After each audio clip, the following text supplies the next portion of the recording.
The Banished Court Magician aims to become the strongest. Now that title alone will want you to watch the whole entire anime, but sadly, when it comes to this particular anime, I had to drop it.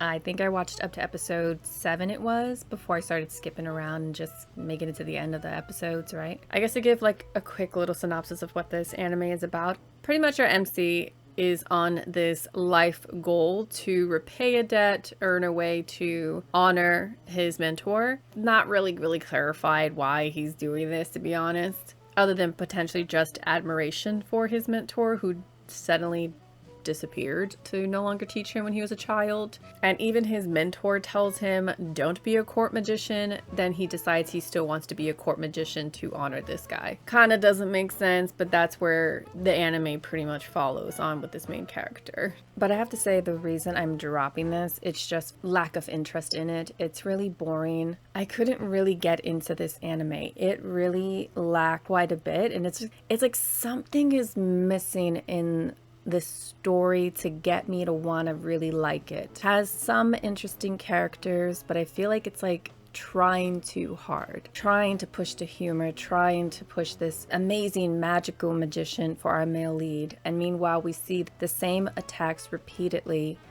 He doesn't really change it up. It seems to be very similar. They try to make it seem like his attack is this major, huge attack. It's kind of like lackluster. It's not that great. You would think his great attack would be a normal attack from him. Considering he's supposed to be this great court magician and he spends 4 years becoming this court magician just to end up a bodyguard or like a somewhat trainer nanny for the prince. That storyline in itself was also boring. Honestly, out of all the characters, the blonde hair guy, I forgot his name, in his group is probably the most interesting. You would want to see more like him be the main character than our magician. He's more like the side character. He doesn't really have much of a personality, much of a presence, has this whole like self-doubt kind of thing of him, which we've always seen in a lot of animes. But for this one particularly, he just doesn't make you want to feel sorry for him. You just kind of want to be like, get over yourself. You know you're good. This is not you actually having some kind of midlife crisis that you feel like you're not that good or whatever. You know you're good.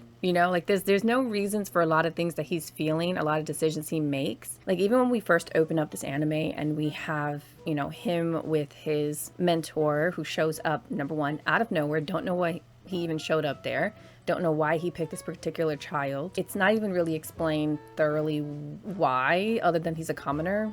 Congratulations, you could have picked a million other kids to do this. Why this particular child seems to stand out to you. And granted, maybe this does get revealed probably later on in one of the episodes I didn't watch. And if it's going to take you that long to get to the point to make this character good, it's not worth watching then.